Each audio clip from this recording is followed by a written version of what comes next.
ஓம் சாந்தி. 25/8/2025 காலை முரளி. ஓம் சாந்தி. பாப்தாதா மதுபன். பாபா சொல்றாங்க, இனிமையான குழந்தைகளே, ஒவ்வொரு அடியிலும் என்ன நடந்து கொண்டிருக்கிறதோ அதில் நன்மை அடங்கியிருக்கின்றது. இப்போ ஒவ்வொரு அடியும் நமக்கு என்ன நடக்குதோ, நாடகத்துல என்ன நடக்குதோ அது எல்லாத்துலேயும் நன்மை அடங்கியிருக்குதுன்றாரு. இந்த நாடகத்தில் யார் தந்தை நினைவில் இருக்கிறாங்களோ, யார் பாபா நினைச்சிட்டே இருக்கிறாங்களோ அவர்களுக்கு அதிகமாக நன்மை ஏற்படுகின்றதுன்ட்டு பாபா சொல்றாரு. கேள்வி: நாடகத்தின் எந்த ஒரு பதிவினை புரிந்து கொண்ட குழந்தைகள் அளவற்ற மகிழ்ச்சியில் இருக்க முடியும்? எதை புரிஞ்சுக்கிட்டாங்க, நாடகத்துல என்ன ஒரு பதிவு நடக்குதோ அதை புரிஞ்சுக்கிட்டாங்க குழந்தைகள்னா அவங்க அளவற்ற மகிழ்ச்சியில் இருக்க முடியும். பதில்: நாடக அனுசாரப்படி இப்போது இந்த பழைய உலகம் விநாசமாகும், இயற்கையின் சீற்றங்கள் கூட ஏற்படும். ஆனாலும் நம்முடைய ராஜ்யம் உருவாகியே தீரும். இதனை யாரும் தடுக்க முடியாது. இதனை புரிந்து கொண்ட குழந்தைகள் அளவற்ற மகிழ்ச்சியில இருப்பாங்கன்றாரு. அதே இப்ப பாபா சொல்றாரு, விநாசம் ஆக போது, இயற்கை சீற்றங்களும் வரும், போர் நடக்கும், அதுக்கப்புறம் நம்மளுடைய ராஜ்யம் நடுவில் இப்போ ஸ்தாபனை ஆயிட்டு இருக்குது. இதை யாரும் தடுக்க முடியாதுன்னு பாபா சொல்றாரு. இதை யார் நம்புறாங்களோ, இதை யாரும் புரிஞ்சுக்கிட்டாங்களோ அவங்க அளவற்ற மகிழ்ச்சியில இருப்பாங்கன்றாரு. மற்றபடி மனநிலையில் ஏற்றம் இறக்கம் ஆனாலும் ஞானம் கேட்டாலும் நம்மளுடைய பிகேஸோட மனநிலை பாருங்க, ஏதாவது ஒரு பிரச்சனை வந்தா, ஏதாவது ஒன்று நடந்தா ஏற்றம் இறக்கம் இருக்க தானே செய்யுது. சோகமாயிடுறாங்க, வாழ்க்கையில நடக்கிறதுலாம் உண்மை. ஆனா இது ஒரு டிராமா நம்ம நடிச்சிட்டு இருக்கோம் தெரியாம அப்பப்ப நிகழ்வுகள் நமக்கு ஒரு பயத்தை உருவாக்குது. மனநிலை ஏற்ற இறக்கம் இருக்குது. ஆனா இது ஒரு சினிமா மாதிரி தான் நம்ம நடிச்சிட்டு இருக்கோம். இருந்தாலும் அந்த ஏற்ற இறக்கம் ஏற்படுது. இருந்தாலும் சில நேரம் உற்சாகமாகவும் இருக்கிறாங்க பிகேஸ், சில நேரம் சோர்வு ஏற்பட்டாலும் கூட இதுல எந்த விதமான குழப்பமும் அடையக்கூடாதுன்றாரு. இதுல குழப்பமே இல்லை, கன்ஃபார்மா விநாசம் ஏற்படும், கன்ஃபார்மா சொர்க்கம் வரும்ன்றாரு. அனைத்து ஆத்மாக்களின் தந்தையான பகவானே நமக்கு சொல்லி கொடுக்குறார், கற்பிக்கின்றார். இந்த மகிழ்ச்சியில் நீங்க இருக்க வேண்டும்ட்டு பாபா சொல்றாரு. அப்ப கடைசி வரைக்கும் இந்த சந்தோஷமா இருங்க, குஷியா இருங்க, கடவுளே எனக்கு பாடம் எடுக்கிறாரு அப்படின்ட்டு. பாடல்: சபையின் நடுவே எழுந்த ஒளி நட்சத்திரம். ஓம் சாந்தி. இனிமையான வரிசைப்படி, முயற்சியின் அனுசாரப்படி சைத்தன்யமான விட்டில் பூச்சி போன்ற குழந்தைகளுக்கு பாபா அன்பு நினைவுகளை தருகின்றார். நீங்கள் அனைவரும் சைத்தன்யமான விட்டில் பூச்சிகள். தந்தையை தீபம் என்று கூறப்படுகிறது. பாபா தீபம். அந்த ஒரு தீபத்தை சுத்தி அந்த விட்டில் பூச்சி விழும். மழைக்காலத்துல பாத்தீங்கன்னா அந்த ஒளியை நோக்கி அந்த விட்டில் பூச்சிகள் சிலது செத்துரும், அப்படியே விழுந்து பலியாயிடும். சிலது சுத்தி வந்துட்டு போயிடும். அந்த மாதிரி பாபா இப்ப தீபமா வந்திருக்கிறாரு. நம்ம சைத்தன்யமான விட்டில் பூச்சிகள். நம்ம சுத்தி வரவங்களா இல்ல பாபா விளக்குல பலியாகிறவங்களான்ட்டு நம்மளே கேட்டுக்கணும். ஆனால் அவரை முற்றிலும் யாரும் அறியவில்லை. யாரும் கடவுள் யாருன்னே தெரிஞ்சுக்கல. அவர் கண்ணுக்கு தெரியாம இருக்கிறாருன்றதுனால அவர் இல்லைன்னுலாம் கிடையாது இல்லையா. கடவுள் இருக்கிறார் கண்டிப்பா. எப்படி காத்து கண்ணுக்கு தெரியல, கரண்ட் கண்ணுக்கு தெரியலையோ, அதே மாதிரிதான் கடவுளும் கண்ணுக்கு தெரியல. நம்ம ஆத்மா நம்மளும் கண்ணுக்கு தெரியல. உயிர் போகுதுன்னா அதை டாக்டருங்க எவ்வளோ எக்ஸ்பெரிமெண்ட் வச்சு பண்ணி பார்க்குறாங்க. உயிர் எப்படி போகுதுன்னே தெரியல. ஆத்மா எப்படி உடலை விட்டு போகுதுன்னே கண்டுபிடிக்க முடியல. ஏன்னா ஆத்மா கண்ணுக்கு தெரியாது. பாபாவும் கண்ணுக்கு தெரிய மாட்டாரு. கண்ணுக்கு தெரியாத பொருள் இல்லைன்னா அர்த்தம் கிடையாது இல்லையா. கண்டிப்பா இருக்கிறாங்க. காத்து கூட தான் கண்ணுக்கு தெரியல, அதனால இல்லைன்னு சொல்ல முடியுமா? அதனால கடவுள் கண்டிப்பா இருக்கிறாரு. அவர் நம்ம கண்ணுக்கு தெரியல, அவரை உணரதான் முடியும் நம்மளால. அவரை யாருன்னே தெரிஞ்சுக்கல நீங்கன்றாரு. பாபா பெரிய தீபமாக இல்லை, அவர் ஒன்றும் பெருசா அப்படி ஜுவாலை மாதிரிலாம் இல்லை, அவர் ஒரு புள்ளியாக தான் இருக்கிறாருன்ட்டு சொல்றாரு. நம்ம ஆத்மாக்கள் புள்ளியாக இருக்கிறோம் என்பது கூட யாருடைய புத்தியிலும் இல்லைன்ட்டு பாபா சொல்றாரு. யாருக்குமே தெரியல நம்ம இந்த உடல் இல்லை, நம்ம உயிர் நெற்றி புறத்துல இருக்கிற புள்ளி தான் நம்ம அப்படின்னு யாருக்கும் தெரியல. நம்முடைய ஆத்மாவில் முழு பாட்டும் அடங்கி இருக்கிறது. நம்ம ஆத்மா இந்த உடல்ல எடுத்து நடிக்கிறோம். இந்த மாதிரி பல பிறவிகள் நடிச்சு வந்திருக்கோம். அந்த பார்ட் எல்லாமே நம்ம ஆத்மால தான் ஸ்டோர் ஆயிருக்கு, உடல்ல ஸ்டோர் ஆயிடல. உடல் அழிஞ்சு போயிடுது, ஆத்மால மெமரி கார்டு மாதிரி எல்லாம் ஸ்டோர் ஆயிருக்கு. இப்போ எப்படி ஒரு பாட்டு எல்லாம் ஸ்டோர் பண்றோம் இல்லையா, அந்த மாதிரி நம்ம ஆத்மால எல்லா பாட்டும் ஸ்டோர் ஆயிருக்குன்றாரு. ஆத்மா மற்றும் பரமாத்மாவின் ஞானம் வேறு யாருடைய புத்தியிலும் இப்ப இல்லைன்றாரு. நம்மளை தவிர மற்றவங்க வெளி உலகத்துல ஆத்மானா என்னன்னு தெரியாது, கடவுள்னா என்னன்னு தெரியாது, எல்லாம் வாஷ் அவுட் ஆயிடுச்சு. அவங்க நடிச்சு மறந்துட்டாங்க. எல்லாருக்கும் புரிய வைக்க வேண்டியது நம்ம கடமை தான். குழந்தைகள் உங்களுக்கு மட்டுமே தந்தை இப்ப புரிய வைக்கிறார். ஆத்மாவை பற்றி நமக்கு உணர வைக்கிறார். அதாவது யார் அந்த ஒரு ஸ்டேஜுக்கு வராங்களோ அவங்களுக்கு தான் புரியும், நம்ம இந்த உடல் கிடையாது, நம்ம ஆத்மா. ஏதோ நம்ம தேடிக்கிட்டே இருக்கிறவங்களுக்கு தான் அது கிடைக்கும். கடவுள் வந்துட்டாரு, அவர் தான் நமக்கு பாடம் எடுக்கிறான்ட்டு. கடவுளே நமக்கு ஆத்மானா என்னன்னு உணர வைக்கிறாரு.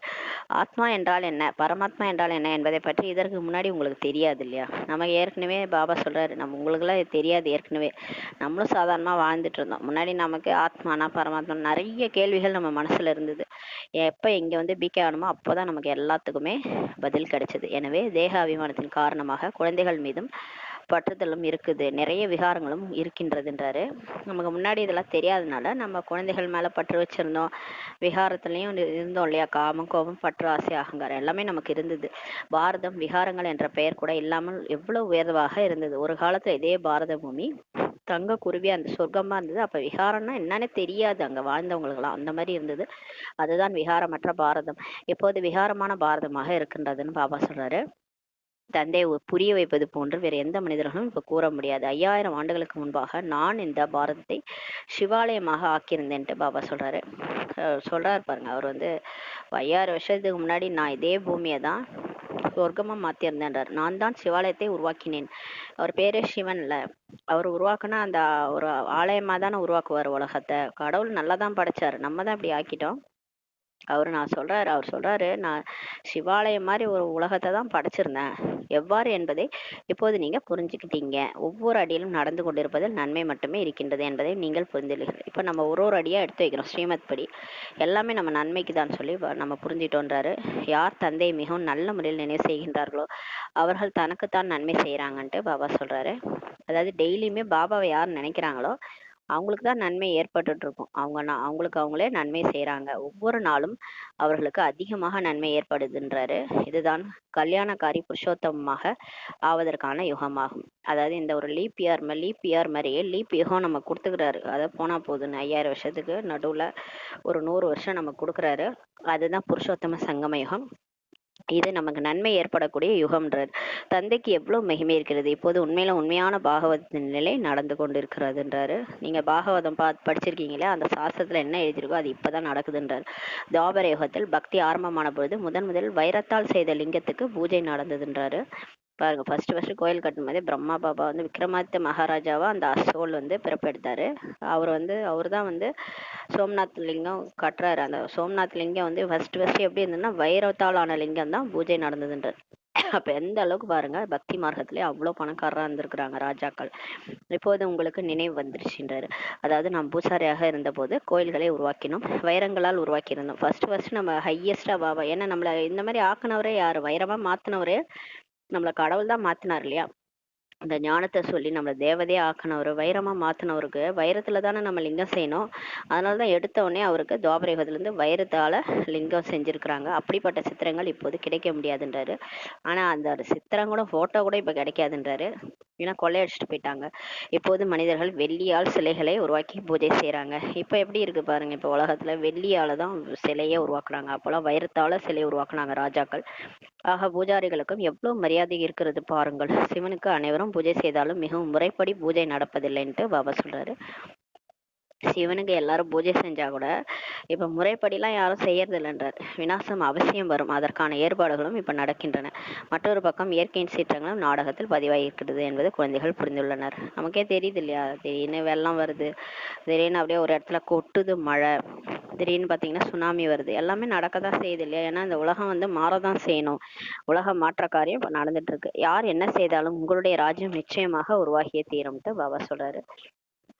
யார் என்ன உலக போரே நடந்தா கூட நம்ம ராஜ்யம் உருவாகிட்டே இருக்கும் ஒரு பக்கம்ன்றாரு. எல்லாருமே இந்த ஞானத்தை கேட்பாங்க, கடைசியா புரிஞ்சுக்குவாங்க. யாராலும் இதனை தடுக்க முடியாதுன்ட்டு பாபா சொல்றாரு. நீங்க மற்ற மதத்தினர் கூட சொல்ல முடியுன்றாரு. சொன்னா எல்லாரும் கேட்டுக்கிறாங்க தான். நீங்க அறிமுகத்தை சொன்னாலே போதும், நம்ம ஆத்மா அந்த உடல் கிடையாதுன்னாலே அதையே புரிஞ்சுக்கிறாங்க. அப்புறம் நம்மளுடைய அப்பா பரம்பிதா பரமாத்மா, அவர் தான் அல்லா ஜஹவான்னா எல்லா தர்மங்களுமே ஏத்துக்கிறாங்க. இதை ஏத்துக்காத தர்மமே கிடையாது. பாபா ஈஸியா புரிய வைக்கலான்றாரு. மற்றபடி மனநிலையில் ஏற்றம் இறக்கமும் ஏற்படதான் செய்கிறது.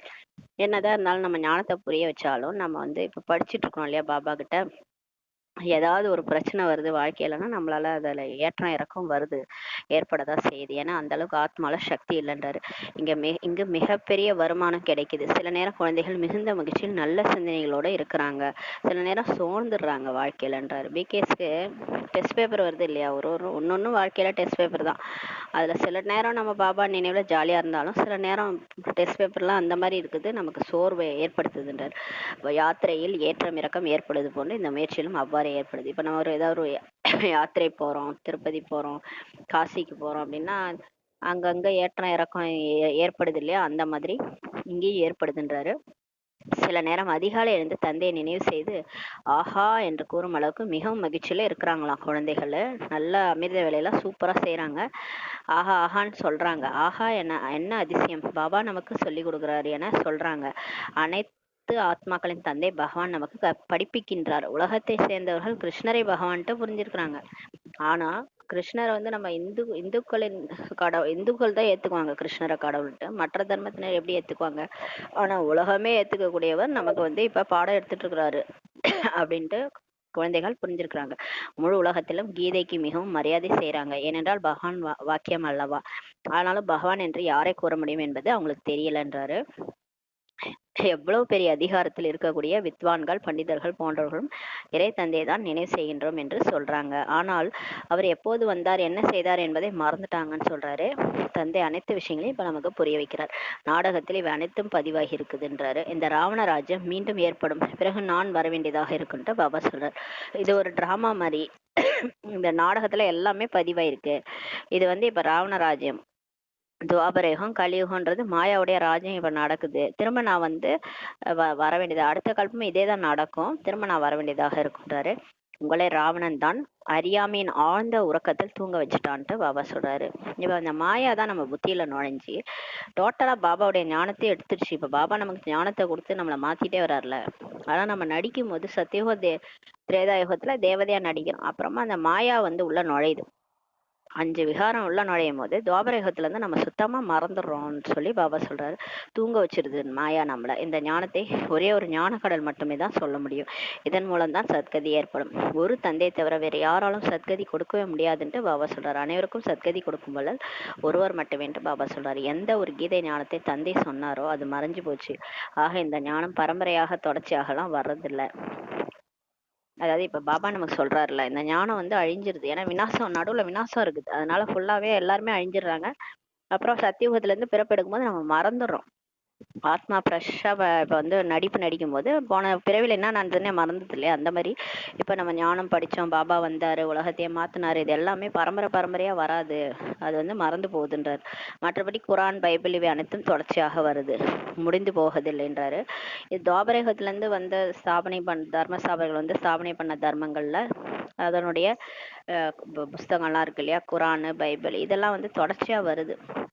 அதுல வந்து விநாசமோ ஏதோ நடக்கல, அதனால வந்து எதுவும் அழியறது இல்லை, எல்லாமே வழி வழியா வருதுன்றாரு. ஆனா நம்மளுடைய இந்த ஞானம் மட்டும் என்ன ஆயிடுது, விநாசம் நடக்கிறதுனால புது உலகமா மாறுறதுனால மாறிடுதுன்றார். அது ஞாபகத்துல உங்களுக்குன்றார். உங்களுக்கு கொடுக்கக்கூடிய இந்த ஞானம் சாசனமாக உருவாகாது. அதாவது இந்த ஞானம் பரம்பரையாக வராதுன்றாரு. நீங்கள் எழுதும் இந்த ஞானம் பிறகு முடிஞ்சு போயிடும். நம்ம என்னதான் நோட்டா எழுதி வச்சாலும் இது எல்லாமே இயற்கை சீற்றங்கள்ல விநாசத்துல அழிஞ்சு போயிடும். இவை அனைத்தும் இயற்கையாகவே எரிந்துவிடும். இந்த ஞானம் இப்போது கிடைக்கின்றது, பிறகு இதனுடைய பலனை நீங்க சொர்க்கத்துல போய் அடைவீங்க. அதன் பிறகு இந்த ஞானத்திற்கு அவசியமே ஏற்படாது என்ற தந்தை கல்பத்துக்கு முன்பாக சொல்லியது போல இப்போதும் சொல்றேன்றார் பாருங்க. இந்த வார்த்தையெல்லாம் பாருங்க, போன கல்பத்துல நான் என்ன சொன்னேனோ அதான் இப்பயும் சொல்றேன். இப்ப நீங்க படிச்சுட்டு போறீங்கல்ல, இந்த ஞானம் தான் உங்க கூடவே வரும். இதோட பலனை நீங்க போய் சொர்க்கத்துல அடைவீங்க. மற்றபடி இந்த உடல்லாம் அழிஞ்சு போயிடும். இந்த உடல் எல்லாம் நீங்க இங்க இங்க என்னெல்லாம் அற்பமா சம்பாதிச்ச சொத்து, பொருள், இந்த வீடு வாசல், இந்த கூட இருக்கிறவங்க எல்லாம் அழிஞ்சு போயிடுவாங்க. ஆனா அவங்க கூடவே எது வரும், இந்த ஞானம் தான் வரும். இந்த ஞானம் புத்தியில ஸ்டோர் ஆயிருக்கும், அவ்வளவுதான். அதுக்கப்புறம் நம்ம அங்க போனா மறந்துடுவோம் இந்த மாதிரி ஞானம் படிச்சோம், எதுவுமே ஞாபகம் இருக்காது. ஆனா ஞானத்தினுடைய பலன் உங்களுக்கு வரும்னு சொல்றாரு. பக்தி மார்க்கத்தில் எல்லா சாஸ்திரங்களும் இருக்குது. பாபா உங்களுக்கு கீதையை படிச்சு சொல்லல, கீதையெல்லாம் படிச்சுலாம் பாபா சொல்லல. பக்தி மார்க்கத்துல மகாபாரதம் ராமாயணம் எல்லா சாஸ்திரமும் இருக்குது. ஆனா சிவபாபா அதை படிச்சுலாம் சொல்லல. அவர் நேரடியா ஞானத்தை சொல்லிட்டு இருக்காரு. ஞான கடல் அவரு. அவர் எந்த புக்கையும் படிச்சு சொல்லணும்னு அவசியம் இல்லை. அவர் தானா எல்லாத்தையும் சொல்லிட்டு இருக்காரு. அவர் ராஜயோகத்தின் கல்வியை நமக்கு கொடுக்கிறார். அவர் எப்படி யோகா பண்ணணும், எப்படி நீங்க பரந்தாமத்தை நினைக்கணும், புத்தியை எப்படி மனசு புத்தியை ஒருங்கிணைக்கணும், இதெல்லாம் சொல்லி கொடுக்குறாரு. அவங்க உடலுக்கான எக்ஸசைஸ் சொல்லி கொடுக்குறாங்க, இவர் ஆத்மாவுக்கான புத்திக்கான எக்ஸசைஸ் சொல்லி கொடுக்குறாரு. உடலுக்கான எக்ஸசைஸ் பண்ணா உடல் ஆரோக்கியமா இருக்கும், மனசுக்கான எக்ஸசைஸ் பண்ணா மனசு ஆரோக்கியமா இருக்கும். பிறகு பக்தி மார்க்கத்தில் சாஸ்திரங்களை உருவாக்கி பல விஷயங்களை கலந்துட்டாங்கன்றாரு. ஆனா இப்ப பாபா சொன்னதுதான் இதெல்லாம் வந்து அவங்க பக்தியில மகாபாரதம் ராமாயணம் எழுதி பல விஷயங்களை சேர்த்துட்டாங்க. ஆளாளுக்கு ஒரு எழுதுனா என்ன ஆகும், அப்படியே மருவி மருவி மாறிடும் இல்லையா, அந்த மாதிரி மாறி போச்சுன்றாரு. மிக முக்கியமான விஷயம், கீதை ஞானத்தை கொடுத்தது யார்தான், முக்கியமான விஷயமே இந்த கீதை ஞானத்தை கீதாவை அதாவது கீதா சாரர்களே அந்த கீதையை யார் சொன்னது, இதுதான் வந்து முக்கியமானதுன்றாரு. அதாவது போர்க்களத்துல கிருஷ்ணர் வந்து அர்ஜுனனுக்கு சொன்னதுதான் கீதை.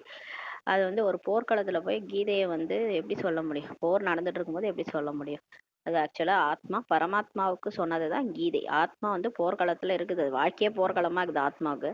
அந்த டைம்ல வந்து நீ இப்படி இரு இப்படி இருன்னு சொல்லி ஆத்ம உணர்வை கொண்டு வர்றது யாரு? பரமாத்மா தான். அந்த பரமாத்மாவை கிருஷ்ணர்னு சொல்லிட்டாங்க. ஆனா உண்மையிலே பரமாத்மா பிறப்பிறப்பு எடுக்காதவர், அவருக்கு உடல் இல்லை, அவர் தான் சிவன்றது தெரியாது. அவர் யாரு சொன்னது யாருன்றதை மறைச்சிட்டாங்க. இதனுடைய பெயரை மாற்றிட்டாங்க, கிருஷ்ணர்ன்ட்டு சொல்லிட்டாங்க. மற்றபடி வேறு யாருடைய பெயரையும் மாற்றவில்லைன்றாரு. அனைத்து தர்மத்திற்கும் முக்கியமான சாசனங்கள் இருக்கிறது அல்லவா? இதில் முக்கியமானது தேவதா தர்மம், இஸ்லாம் தர்மம் மற்றும் புத்த தர்மம் ஆகும். அப்ப இதுல தேவதா தர்மம் இருக்கு, இஸ்லாம் தர்மம் இருக்கு, புத்த தர்மம், இதுதான் முக்கியமான தர்மம்னு சொல்றாரு. அதனுடைய சாஸ்திரங்களும் இருக்குது இல்லையா சொல்றாரு. சிலர் சொல்றாங்க முதலாவது புத்த தர்மம், பிறகுதான் இஸ்லாம் தர்மம்னு சொல்றாங்க. இந்த விஷயங்களுக்கும் கீதைக்கும் எந்தவித தொடர்பும் இல்லை என நீங்க சொல்லுங்கன்றாரு. நம்முடைய வேலை தந்தையிடமிருந்து பிராப்தியை பெறுவதாகும். இது மிகப்பெரிய தர்மங்களின் மரமாக இது இருக்குது என தந்தை மிகவும் நன்றாக நமக்கு புரிய வைக்கிறார். இப்ப அதை இதையும் பேசி டிபேட் எல்லாம் அந்த சண்டை சச்சரவுலாம் போடாதீங்க. நீங்க பாபாவை நினைக்கிறது தான் முக்கியமான வேலை. அவர்கிட்ட இருந்து பிராப்தி அடையணும், இதுதான் முக்கியம்ட்டு சொல்லுங்கன்றாரு. இது மிகப்பெரிய தர்மங்களின் மரமாக இருக்குது என தந்தை நல்லா புரிய வைக்கிறாரு. பார்க்கும்போது பூந்தொட்டி போன்றது, 3 கிளைகள் வெளிவந்துள்ளது. எவ்வளவு நல்ல முறையில் இந்த மரம் உருவாகி இருக்குது. இந்த சித்திரத்தை பார்த்தால் நாம் எந்த தர்மத்தை சேர்ந்தவர்கள் என புரிஞ்சுக்குவாங்கன்றாரு.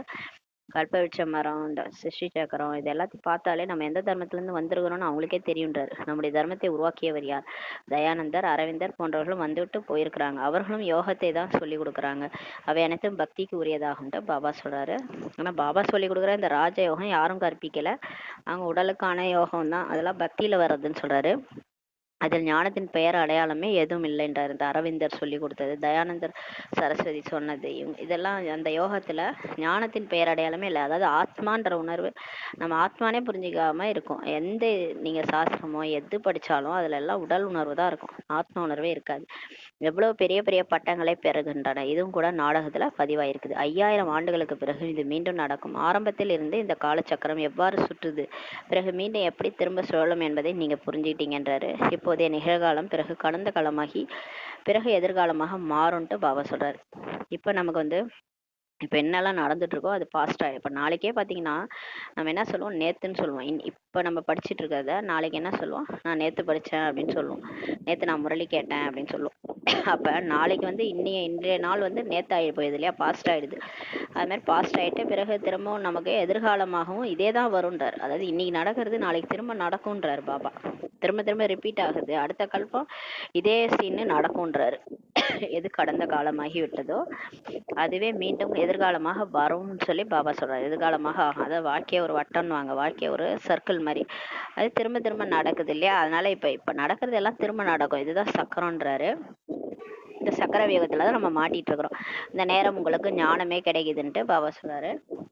பிறகு நீங்கள் ராஜ்யத்தை அடைவீங்க. இப்ப நமக்கு கிடைக்கிற இந்த ஞானத்தின் மூலமா நம்ம சொர்க்கத்துல போய் ராஜ்யம் புரிவோம். இந்த தேவாத்மாக்களின் ராஜ்யம் இருந்தது அல்லவா, ஒரு காலத்துல இந்த தேவாத்மாக்கள் தேவதைகள் தான் ராஜ்யம் பண்ணாங்க. அந்த நேரம் வேற யாருடைய ராஜ்யமும் இல்லைன்ட்டு பாபா சொல்றாரு. அதாவது ஒரு காலத்துல இந்த பாரத பூமியில சொர்க்கம் இருந்துச்சு. அந்த சொர்க்கத்துல லட்சுமி நாராயணன் ராஜ்யம் பண்ணாங்க. அப்ப வேற யாருமே, அவர் ராஜராஜ சோழனோ, அப்ப வந்து மற்ற தர்மம், முஸ்லிம் தர்மம், இஸ்லாம தர்மம், அப்புறம் வந்து கிறிஸ்துவ தர்மமோ, இப்ப இருக்கிறாங்களே யார் யாரா இருக்காங்களே யாருமே கிடையாது. அப்ப வெறும்னே தங்க யுகம். அப்ப வந்து வெறும் லட்சுமி நாராயணா தான் ராஜ்யம் பண்ணாங்க.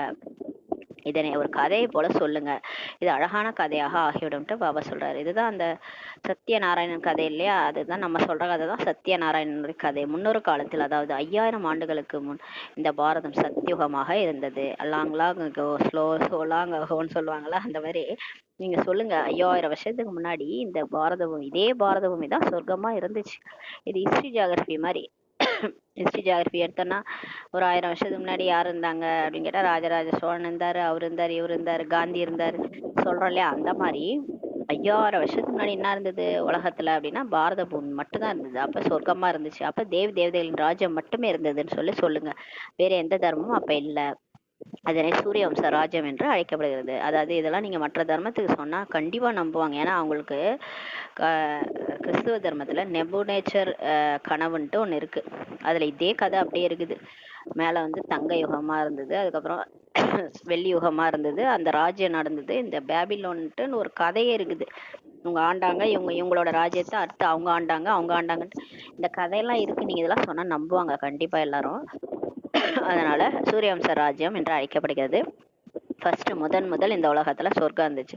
சொர்க்கத்துல லட்சுமி நாராயணனுடைய ஆட்சி நடந்தது. அதுதான் சூரியவம்ச ராஜ்யம். நெக்ஸ்ட் லட்சுமி நாராயணனுடைய ராஜ்யம் 1250 ஆண்டுகள் நடந்தது. பிறகு அவர்கள் என்ன பண்ணாங்க, அந்த ராஜ்யத்தை தன்னுடைய சகோதரர்களாகிய சத்திரியர்களுக்கு, அதாவது ராமர் சீதை, ராமருக்கு கொடுத்துட்டாங்க. அவர்கள் ராஜ்யம் செஞ்சாங்க. அடுத்தது ராமர் சீதையோட ராஜ்யம் 1250 வருஷம் நடந்தது. தந்தை வந்து தான் இந்த கற்பித்தார் என நீங்கள் புரிய வைக்க முடியும். ஆனா அவங்க எப்படி அவங்களுக்கு ராஜ்யம் கிடைச்சதுன்னா, அவங்களுக்கு கடவுளே வந்து டீச் பண்ணார், ராஜ யோகம் கத்து கொடுத்தாரு. அதனாலதான் ராஜா ஆனாங்க. ஆத்ம உணர்வை கொண்டு வந்தாரு. ஆத்மா வந்து சுயராஜ்ய அதிகாரியா ஆகும்போது அவங்களுக்கு உலகத்தினுடைய ராஜ்யமே கிடைக்குது. பாருங்க, இப்ப ஒரு வந்து நம்ம ஒரு டாக்டருக்கு படிச்சோன்னா டாக்டர் ஆகணும் இல்லையா? ஸ்டெத்தஸ்கோப் மாட்டிங்கன்னு நம்ம ஒரு ஒயிட் கோட் போட்டு நம்ம வந்து வைத்தியம் பார்க்குறோம். அது அந்த டாக்டர் படிப்பை படித்தா டாக்டர் ஆகணும். அந்த மாதிரி கடவுள் வந்து ஒரு பாடம் எடுக்கிறாரு. அந்த பாடத்தை படித்தா ஞானத்தை கேட்டோன்னா நம்ம லக்ஷ்மி நாராயணனா ஆக முடியும். ராஜ்யமே நமக்கு கிடைக்குது. அந்த மாதிரி ஒரு ராஜயோகத்தை நமக்கு கற்பிக்கிறாரு. யார் நன்றாக படிக்கிறார்களோ அவர்கள் சூரியவம்சியாக ஆனார்கள். அவர் சொல்லி கொடுக்குற அந்த ஞானத்தை யார் நல்லா படிக்கிறாங்களோ அவங்க சூரியவம்சத்துல போயிடுவாங்க.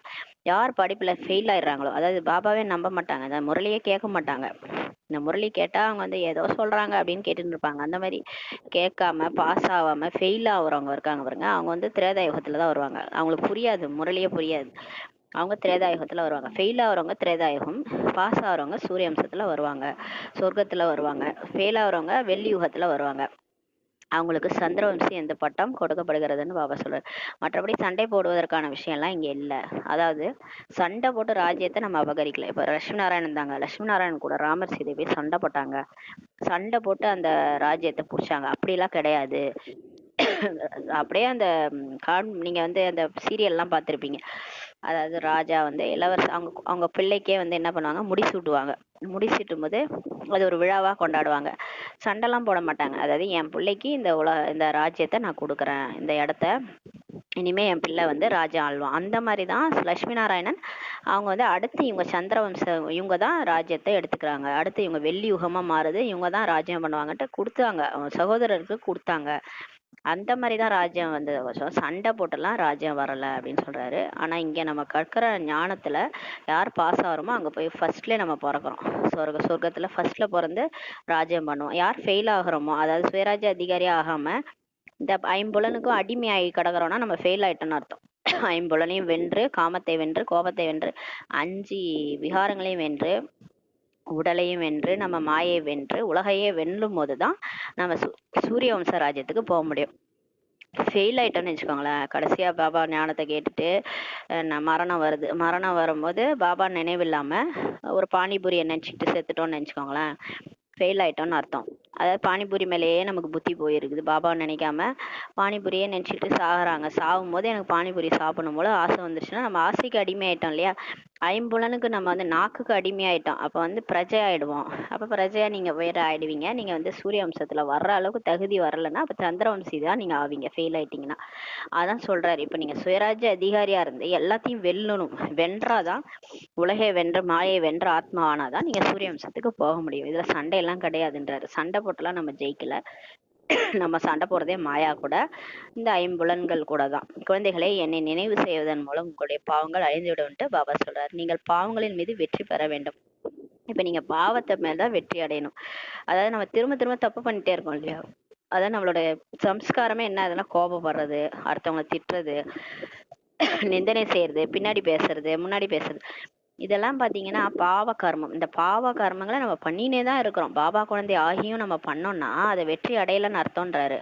அப்ப நீங்க அதன் மீது வெற்றி அடையணும்னா பாபாவை நினைக்கணும். யார் காம விகாரத்தின் மீது வெற்றி பெறுகின்றார்களோ அவர்களே உலகத்தின் மீது வெற்றி பெறுவார்கள் என்றார் தந்தை அறிவித்துக்கிறார்.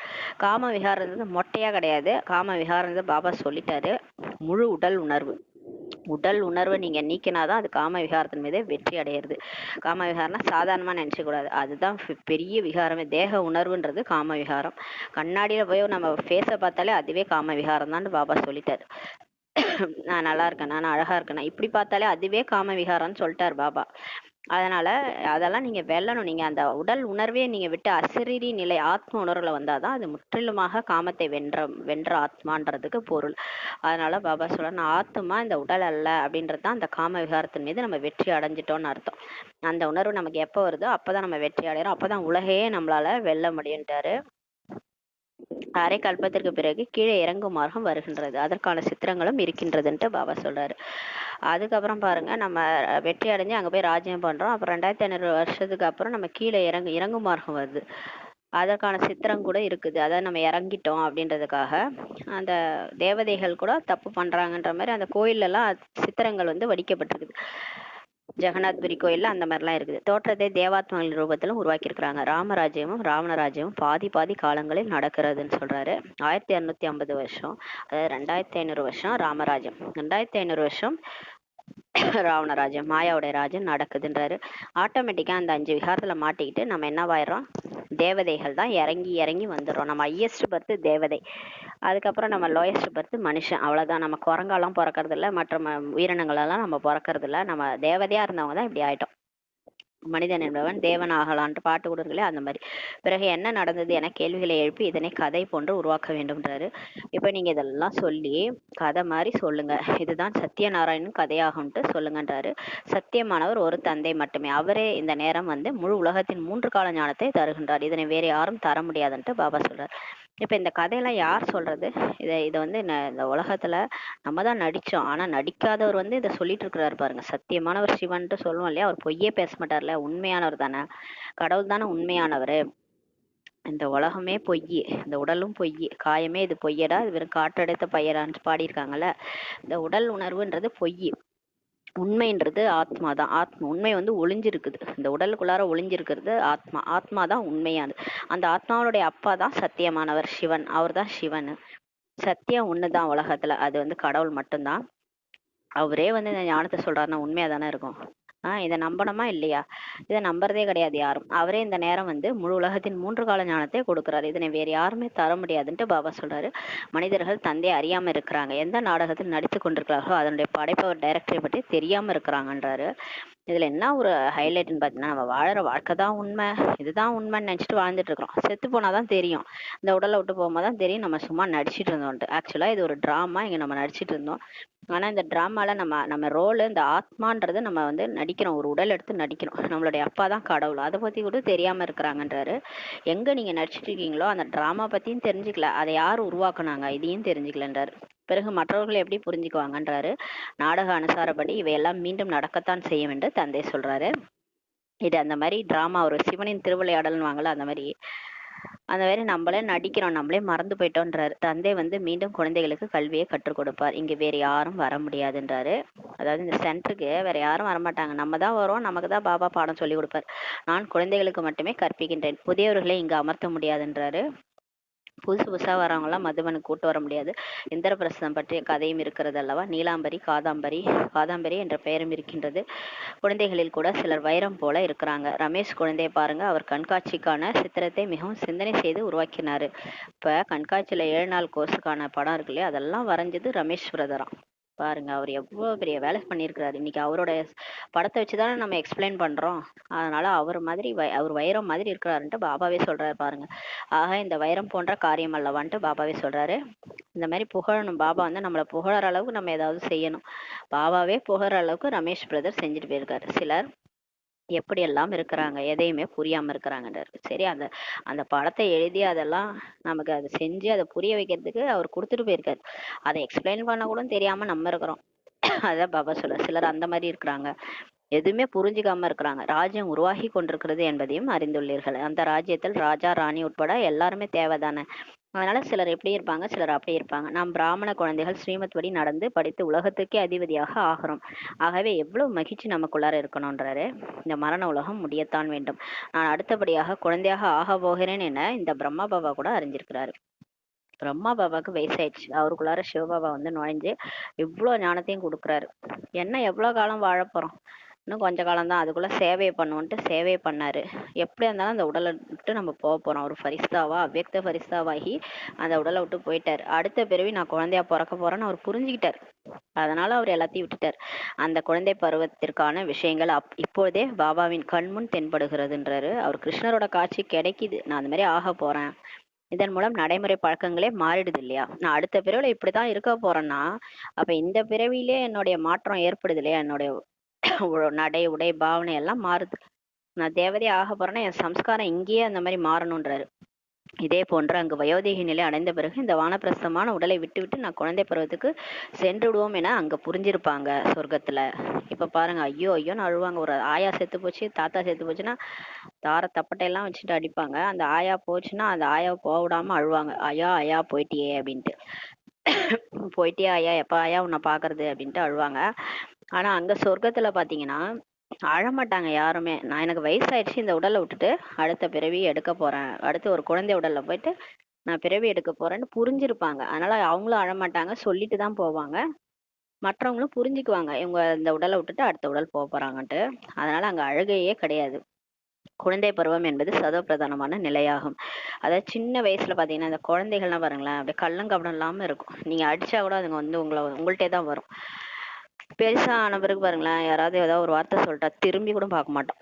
இவங்க பக்கமே நான் திரும்ப மாட்டேன்னு போயிட்டே இருப்பான். ஆனா குழந்தைய பாருங்க, என்ன திட்டினாலும் சரி நம்ம கிட்ட தான் வரும். அதுதான் அந்த கள்ளங்கபடமற்ற நிலை. சதோ பிரதான நிலை வந்து குழந்தை பருவம்னு சொல்றார் பாபா. லட்சுமி நாராயண நிலை வாலிப நிலையாகும். திருமணமும் ஏற்பட்டுவிடும். எனவே அதனை குழந்தை பருவ நிலை என்று சொல்ல முடியாது.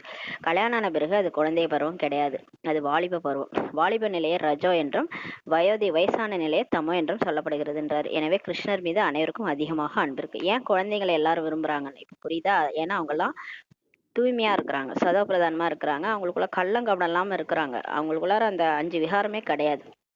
அதனாலதான் அவங்க வந்து சதோ நிலைன்னு சொல்லப்படுது. அதனாலதான் கிருஷ்ணரை கூட எல்லாருக்கும் பிடிக்குது, எல்லாருக்கும் அன்பு இருக்குது அவர் மேல. ஏன்னா அவர் குழந்தை அப்படின்னு சொல்றாரு. ஆனாலும் அவர் தான், ஆனா கிருஷ்ணர் தான் பெருசாகி நாராயணன் ஆகிறாருன்றது யாருக்குமே தெரியாது. அவர் தான் லட்சுமி நாராயணனுடைய ஆத்மாவாக இருப்பார். நீங்க பார்த்திருப்பீங்க, கோயில் திருப்பதியில கூட போயிருப்பீங்க. திருப்பதியில பாத்தீங்கன்னா நாராயணன் லட்சுமி இருப்பாங்க. கீழ் திருப்பதியில பாத்தீங்கன்னா கிருஷ்ணர் கோயில் இருக்கும். ஏன்னா இந்த கிருஷ்ணர் தான் அங்க போய் நாராயணன் ஆகிறாருன்னு அது கூட தெரியாது பக்தி மார்க்கத்துல யாருக்கும். கிருஷ்ணருடைய வயசு வாலிப பருவம் வந்து அது குழந்தை பருவம் கிருஷ்ணர். வாலிப பருவம் கல்யாணம் ஆன பிறகு அவங்க வந்து நாராயணர் லட்சுமியா ஆகுறாங்க. அவங்க தூய்மையா இருக்கிறாங்க இல்லையா. அதனாலதான் திருப்பதியில கூட அந்த நீங்க சாப்பாடு பாத்தீங்கன்னா அங்க வந்து வெங்காயம் பூண்டே இருக்காது. ஏன்னா அவங்க எப்படி கிருஷ்ணர் ஆனாங்கன்னா அந்த வெங்காயம் பூண்டெல்லாம் விட்டு அவங்க வந்து யோகா பண்ணியிருக்கிறாங்க. யோகா பண்ணி அவங்களுக்கு வந்து சதா அந்த 5 விகாரங்கள் மேல டான்ஸ் ஆடி இருக்கிறாங்க. காமம் கோபம் பற்று ஆசை அகங்காரத்தை வென்று இருக்கிறாங்க. சங்கம யுகத்துல சிவனுடைய ஞானத்தை கேட்டு மாறி இருக்கிறாங்க. அதனாலதான் லட்சுமி நாராயணன் ஆகியிருக்கிறாங்க. அதனாலதான் அவங்க கோயில்ல எந்த கோயிலுக்கு நீங்க லட்சுமி நாராயணன் கோயிலுக்கு போனீங்கனாலும் அங்க வந்து வெங்காயம் பூண்டே இருக்காம தான் படைப்பாங்க.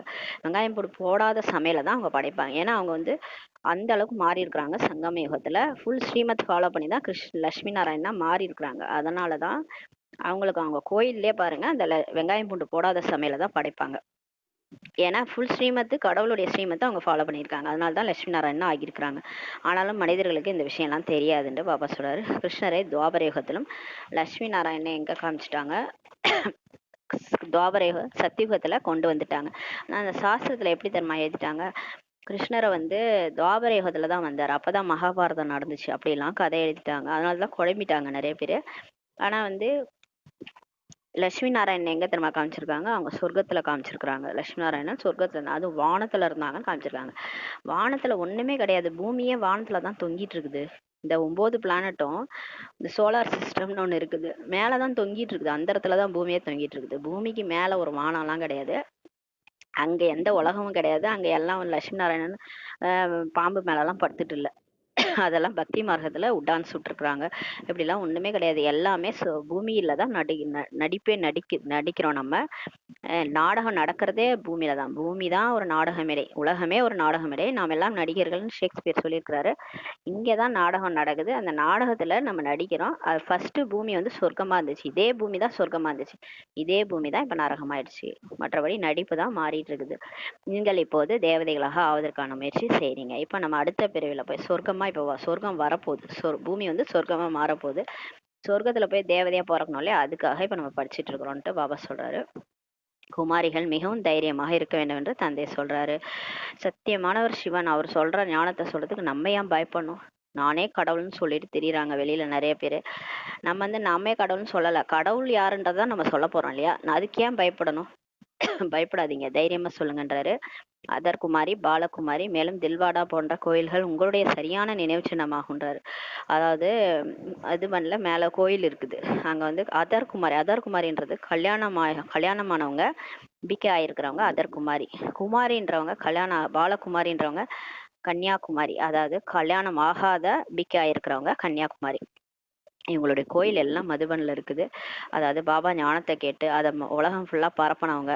அவங்க வந்து அதர்குமாரியாகவும் இருக்கலாம், குமாரியாகவும் இருக்கலாம். அவங்களுக்கு பாபா கோயில் கொடுத்துருக்குறாரு. அது கடைசி பிறவி வரைக்கும். இப்போ நம்மளே போய் நம்ம கோயிலை பார்க்குற அளவுக்கு அங்கங்கே கோயில் இருக்குது. அப்போ உங்களுடைய நினைவு சின்னம் தான் அதுன்னு சொல்லி பாபா சொல்கிறாரு. அங்கு ஜடமாக இருக்கிறாங்க, அது நீங்கள் தான். அது உங்களுடைய சிலை அங்கே இருக்குது. ஆனால் உண்மையாக நீங்கள் ஆத்மா, நீங்கள் இங்கே இருக்கிறீங்க, இந்த உடலில் இருக்கிறீங்க. நீங்கள் பல பிறவிகள் கடந்து இந்த உடலில் வந்துட்டீங்க. ஆனால் யாருக்கும் அடையாளம் தெரில. உடலை பார்த்து என்ன நினச்சிக்கிறாங்க? சாதாரணமாக நினச்சிக்கிறாங்க. ஆனால் நம்ம ஆத்மா சைத்தன்யமானவங்கன்றதை அவங்க புரிஞ்சிக்கல. உங்களுடைய நினைவு சின்னம் தான் அது, உங்களுடைய சிலை தான் அங்கெல்லாம் இருக்குன்றாரு. பாரதத்தை சொர்க்கமாக நீங்கள் ஆக்குறீங்க. பாரத மாதா கி ஜெயின் பாடப்பட்டிருக்கு இல்லையா. பாரதத்துல இருக்கிற மாதாஸோட தலையில தான் கலசத்தை வச்சு சிவன் வந்து ஞானத்தை உலகத்துக்கே கொடுத்துருக்கிறாரு. அதனால பாரதத்தை சொர்க்கமா யார் ஆக்குறது? சொர்க்கத்தின் வாசலை திறக்கிறது யாரு? தாய்மார்கள் தான். அவங்க தலையில தான் ஞான கலசத்தை பாபா வைக்கிறார். சொர்க்கம் என்பது இங்குதான் உருவாகுதுன்ற பாபா சொல்றாரு. மூலவதனம் சூட்சுமவதனம் எங்கு இருக்கிறது என்பது குழந்தைகள் உங்களுக்கு தான் தெரியும். முழு நாடகத்தையும் நீங்க தெரிஞ்சிருக்கிறீங்க. எது கடந்த காலமோ மீண்டும் அதுவே எதிர்காலமாகி பிறகு கடந்த காலமாகுன்றாரு. பாஸ்ட் தான் வந்து ஃபியூச்சர் ஆகும், திரும்ப அது பாஸ்ட் ஆயிடும்ன்றாரு. இது அப்படியே ரிப்பீட் ஆயிட்டே இருக்குன்றாரு. இப்போ என்ன நடக்குதோ அதெல்லாம் அடுத்த கல்பம் திரும்ப நடக்கும். இதே உடல்ல நம்ம வந்து இதே ஞானத்தை திரும்ப திரும்ப படிப்போம். பாபா வருவாரு, நமக்கு இந்த ஞானத்தை சொல்லுவாரு. திரும்ப நம்ம சொர்க்கத்துக்கு போவோம், திரும்ப நம்ம இறங்கி வந்து திரும்ப இதே படிப்போம். இது பல தடவை நம்ம சுத்திட்டோன்றாரு. உங்களுக்கு கற்றுத்தருவது யார் என்பதையும் நீங்க புரிஞ்சிக்கணும்ட்டு பாபா சொல்றாரு. பாருங்களேன், இந்த ஞானத்தை சொல்றது யார்? இப்ப நம்ம படிச்சுட்டு இருக்கிறோமே, 1 மணி நேரம் அந்த ஞானத்தை கேட்டுட்டு இருக்கோமே, அந்த ஞானம் யார் சொல்றது? கடவுளே வந்து சொல்றாரு. அதை ஃபர்ஸ்ட் புரிஞ்சுக்கணும். நமக்கு பகவானை கற்பிக்கின்றார் என்ற மகிழ்ச்சியில் தாளம் போட வேண்டும்ன்றாரு. தந்தையின் நினைவு மூலமாக அனைத்து கஷ்டங்களும் நீங்கிடும். நீங்க அவரை நினைச்சா போதும், பாபான்னு கூப்பிட்டீங்கன்னா போதும், உடனே வந்துருவாரு. எல்லா பிரச்சனையும் தீர்ந்துரும். பாபா நம்முடைய தந்தையாகவும் இருக்கிறாரு, நமக்கு படிப்பு தருபவராகவும், மேலும் நம்மை தன்னோடு அழைத்து செல்பவராகவும் இருக்கிறார். தந்தை, ஆசிரியர், சத்குரு 3 ரோல் இப்ப ப்ளே பண்றாரு. அதாவது இப்போதான் அந்த சங்கமேகம் 100 வருஷம் தான் இப்படி இருப்பாரு. அது முடிஞ்சிச்சுன்னா தர்மராஜா மாறிடுவாரு. அதனால இப்பயே அவரை யூஸ் பண்ணிக்கோங்க. அவர் தந்தையா இருக்கிறாரு, ஆசிரியரா வந்து படிப்பு சொல்லித்தராரு, கூடவே சத்குருவாகி வழிகாட்டியாகி பரந்தாமத்துக்கு கூட்டு போயிட்டு சொர்க்கத்துல விட்டுருவாரு. சொர்க்கத்துக்கு நம்மளே இறங்கிடும். நம்மளோட சதோப்பிரதான, அதாவது நம்மளோட தூய்மையினுடைய பர்சன்டேஜை பொறுத்து நம்ம எங்க இறங்கணுமோ அங்க இறங்குவோம். நம்ம வந்து நல்ல முயற்சி பண்ணிட்டு சொர்க்கத்துக்கு ஃபர்ஸ்ட்லயே போற அளவுக்கு தூய்மை ஆயிட்டோம்னா நம்ம சொர்க்கத்துக்கு ஃபர்ஸ்ட்லயே போய் இறங்கிடுவோம். நம்ம அந்த அளவுக்கு தூய்மையாகல, ஓரளவுக்கு தான் தூய்மையா இருக்கும். ஸ்ரீமத்தையும் ஃபாலோ பண்ணல, ஒன்றும் ஃபாலோ பண்ணல, அமிர்த வேலையும் எழுந்துக்கல, முரளியும் படிக்கல, வாழ்க்கையிலையும் எந்த மாற்றம் ஏற்படலை அப்படின்னா துவாபர யுகத்துல தான் இறங்குவோம். ஏன்னா தூய்மை அவ்வளோதான் நமக்கு. தூய்மையினுடைய பர்சன்டேஜ்னா நம்ம துவாபர யுகத்துல தான் இறங்குவோம்.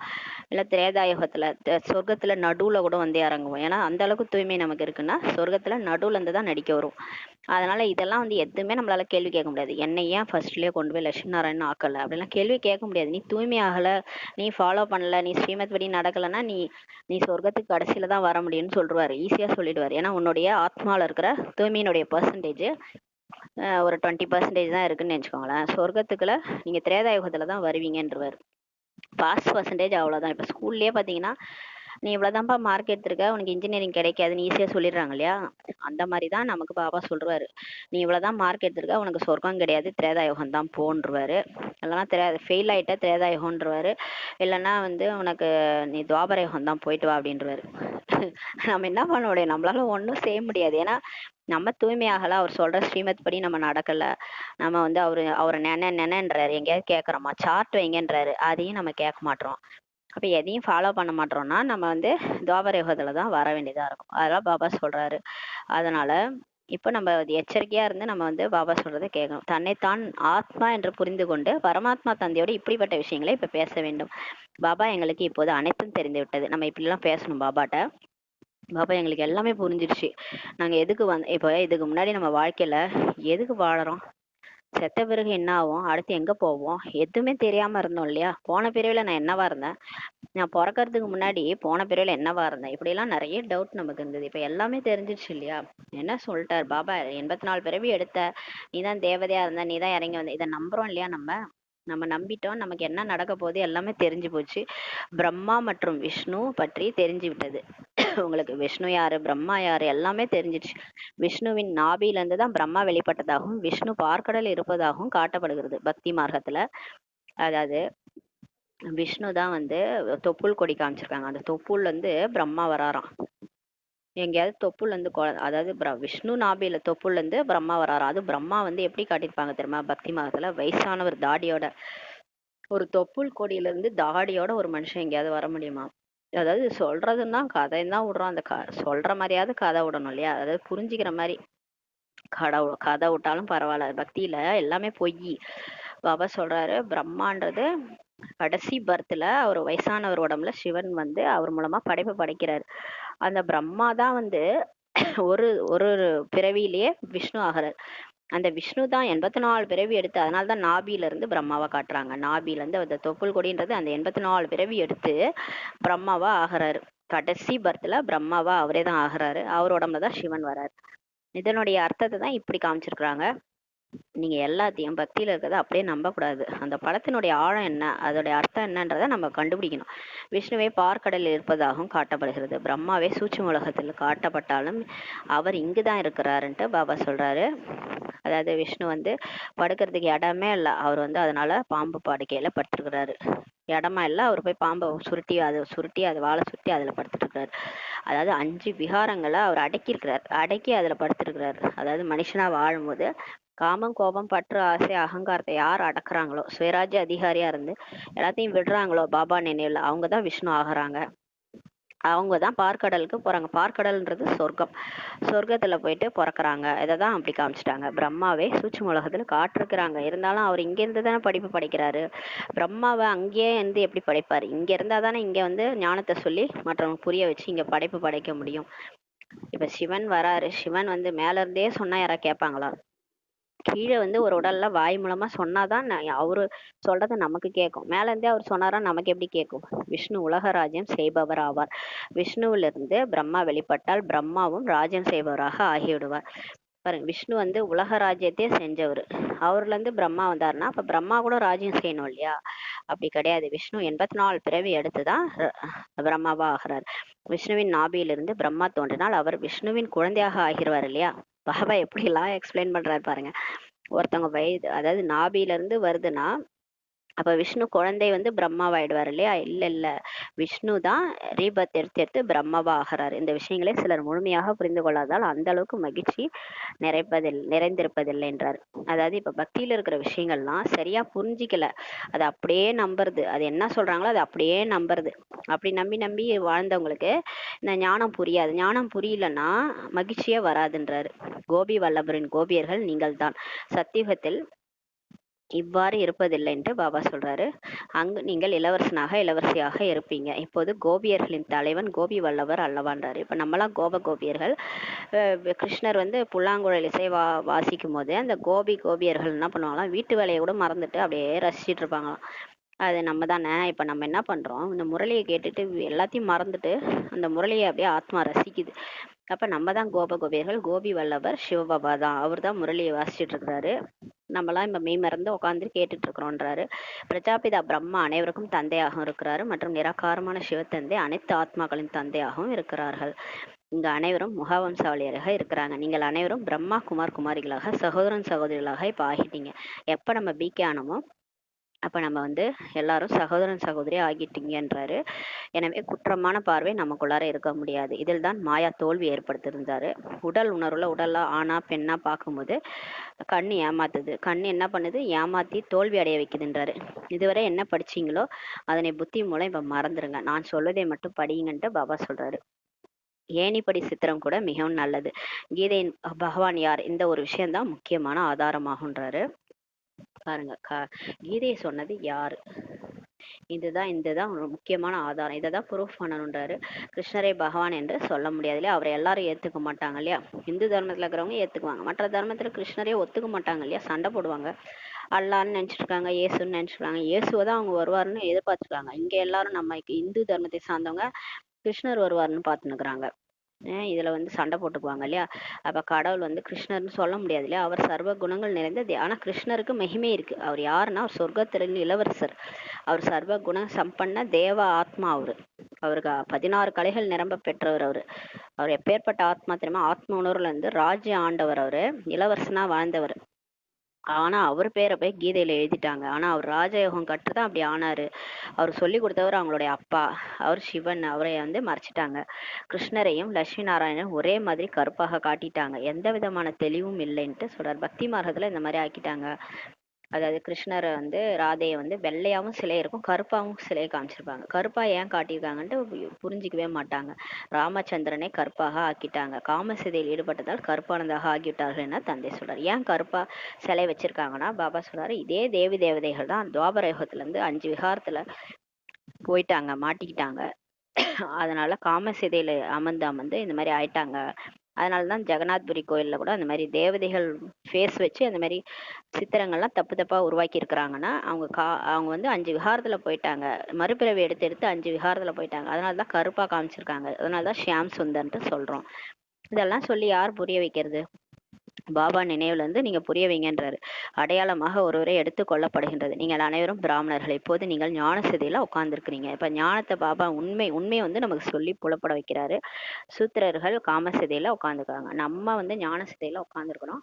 வெளி உலகம் அப்படி கிடையாது. வெளி உலகம் 5 விகாரத்துல மாட்டிட்டு இருக்காங்க. மிகவும் நன்றாக சிந்தனை செய்து மற்றவர்களை விழிப்படைவதற்கான யுக்திகளை இப்ப உருவாக்கணும் என்று தந்தை சொல்றார்.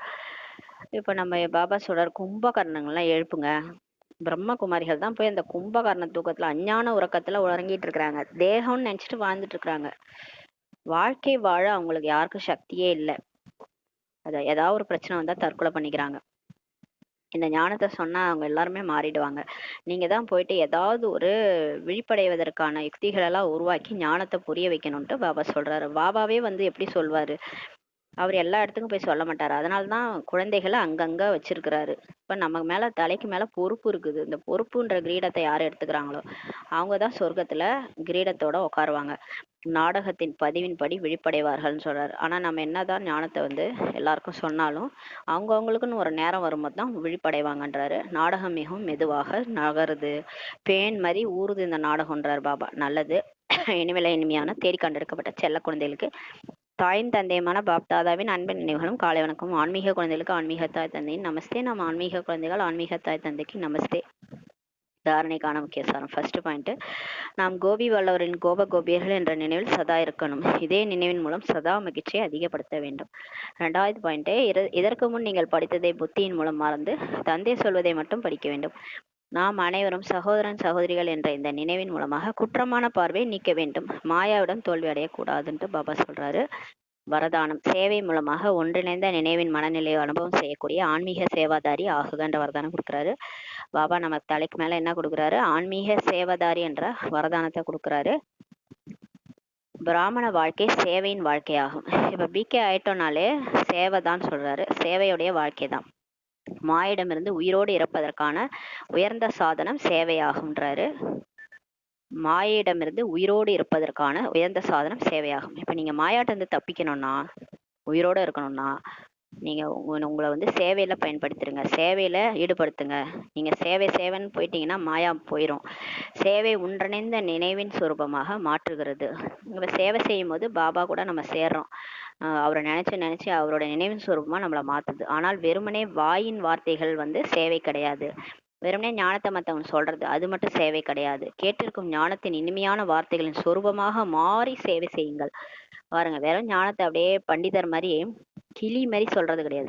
கிளி சொன்னதே சொல்லும். அந்த மாதிரி ஞானத்தை அப்படியே படிச்சுட்டு போறது சேவை கிடையாது. ஞானத்துல இருக்கிற ஒரு வார்த்தையும் தன்னுடைய சொரூபமா மாத்தணும். நீ தான் தேவதையா இருந்த, நான் தான் தேவதைன்னு அப்படியே நீங்க கற்பனை பண்ணி பார்க்கணும். சொர்க்கத்துல நான் தான் அந்த தேவதை, நான் தான் அந்த புஷ்பக விமானம் சொல்லுவார் பாபா. உடனே புஷ்பக விமானத்துல நான் பறந்து நிக்கிறேன்னு அனுபவம் ஆகணும். அப்படியே சொரூபமா மாறணும். தங்க மாளிகைன்னு சொல்லுவாரு. கண்ணு முன்னாடி தங்க மாளிகை உங்களுக்கு தெரியணும். சொரூபம் தெரியணும் அப்படியே. அங்க நீங்க அப்படியே தேவதையா நீங்க நிக்கிறீங்க. அப்படியே சொரூபமா மாறணும்ன்றாரு பாபா. அந்த மாதிரி சேவை செய்யுங்க. ஞானத்தினுடைய ஒவ்வொரு வார்த்தைகளின் சொரூபமாக மாறி சேவை செய்யுங்க. சுயநலமற்ற சேவை செய்யுங்கள். இதை செஞ்சா எனக்கு என்ன கிடைக்கும்? எனக்கு பதவி கிடைக்கும், நான் லட்சுமி நாராயணன் ஆவேன் அப்படின்னு நினைச்சிட்டு சேவை செய்யாதீங்க. சுயநலம் இல்லாத சேவை செய்யுங்க. இதை கேட்டு ஒரு 4-5 பேர் உயிரோட வாழ்ந்தா அது எவ்வளவு பெரிய விஷயம்.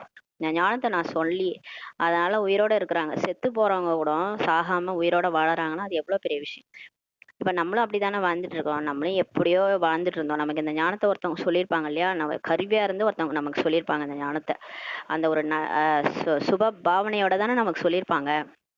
அதாவது நம்ம நல்லா இருக்கும், இந்த குழந்தையும் நல்லா இருக்கும், இதுவும் பாபா குழந்தை, இந்த குழந்தைக்கு இந்த ஞானத்தை சொல்லுவோம்னு நமக்கு ஒரு ஆள் சொல்லியிருப்பாங்கல்ல.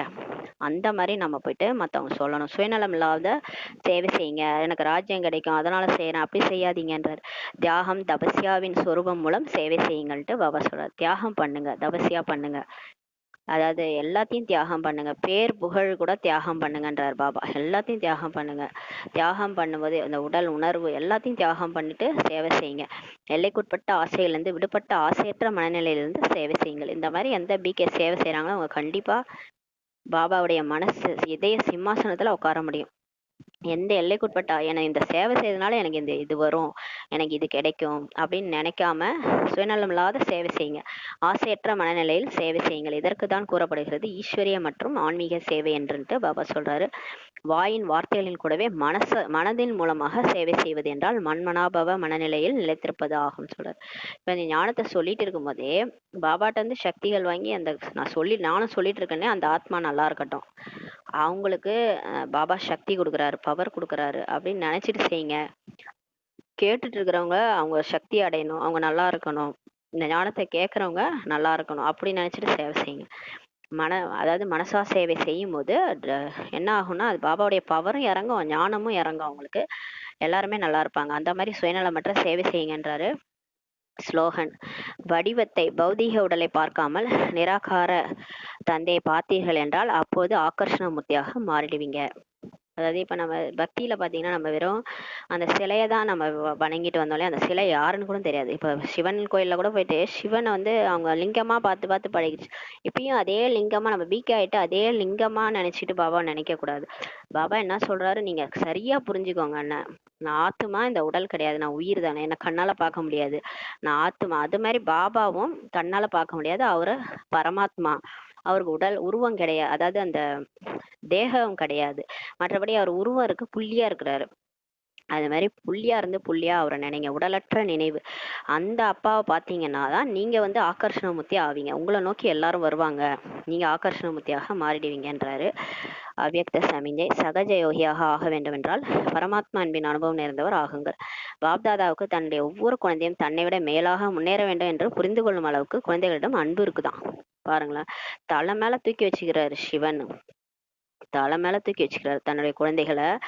என்னை விட என் குழந்தை பெரிய, அந்த அப்பாலாம் இருப்பாங்க பாருங்களேன், அவங்க குழந்தைகளை தலைக்கு மேல தூக்கி வச்சுக்குவாங்க. அந்த மாதிரி நம்ம அப்பா வந்து சிவன் வந்து நம்ம அவரை விட நம்ம மேலாக வரணும். அதனாலதான் சொல்றாரு, நான் வந்து பரந்தாமத்துக்கு அதிபதி, நான் வந்து பிரம்மாண்டத்துக்கு அதிபதி, நீங்க வந்து உலகத்துக்கும் அதிபதி பிரம்மாண்டத்துக்கும் அதிபதி, என்னை விட நீங்க தான் பெரியவங்கன்ட்டு பாபா சொல்றாரு. அப்ப நீங்க சொர்க்கத்துக்கும் அதிபதி ஆகுறீங்க, பிரம்மாண்டத்துக்கும் அதிபதி ஆகுறீங்க. என் குழந்தை என் வீட்டுக்கு, அதாவது இப்ப அப்பாவுடைய வீடு நம்மளுடைய வீடு தானே. இப்ப கீழே ஒரு வீடு இருக்குது, அப்பாவுடைய வீடுன்னு வச்சுக்கோங்க. அப்ப நம்முடைய வீடும் அதுதானே. அது மாதிரி பிரம்மாண்டம்ன்றது பரந்தாமன்றது சிவபாபாவுடைய வீடு, அவருடைய குழந்தை யாரு, நம்ம தானே. அப்ப நம்மளதும் தானே அது. பிரம்மாண்டத்துக்கே அதிபதி நீங்க தான்றாரு. அவரை விட நம்மள முன்னேற்ற விரும்புறாரு அவரு. அந்த அளவுக்கு அவர் நம்ம மேல அன்பு இருக்குதுன்றாரு அவரு. உலகில் யார் மீது அன்பு அதிகம் இருக்கிறதோ அவரை தன்னை காட்டிலும் மேலாக முன்னேற்றி விடுகிறார்கள் இல்லையா. இப்ப உலகாய விஷயங்கள்ல பாத்தீங்கன்னா யார் மேலேயாவது அன்பு இருக்குன்னா அவங்க நம்மளை விட முன்னேறணும்னு நினைப்பாங்க. இதுதான் அன்பின் அடையாளமாகும்ட்டு பாபா சொல்ற. உண்மையான அன்பு இருக்கிறவங்க ஏத்தி விடுவாங்க, இறக்கி விட மாட்டாங்க. இந்த நண்டு கொடுத்தா வளையல்தாங்க, நண்டு என்ன தடவை பண்ணும், ஒன்று ஏறிச்சுன்னா அதை இறக்கி இறக்கி கீழே விட்டுரும். அந்த மாதிரி புத்தி இருக்கிறவங்களால முன்னேறவே முடியாது. அவங்களும் முன்னேற மாட்டாங்க, நம்மளையும் முன்னேற விட மாட்டாங்க. ஆனா உண்மையான அன்போட இருக்கிறவங்க என்ன பண்ணுவாங்கன்னா முன்னேறணும்னு நினைப்பாங்க, மற்றவங்க முன்னேறணும். அவங்க முன்னேற்றத்துல இப்போ ஒரு ஆசிரியர்ன்றவங்க ஏணிப்படி மாதிரி வேலை செய்வாங்க.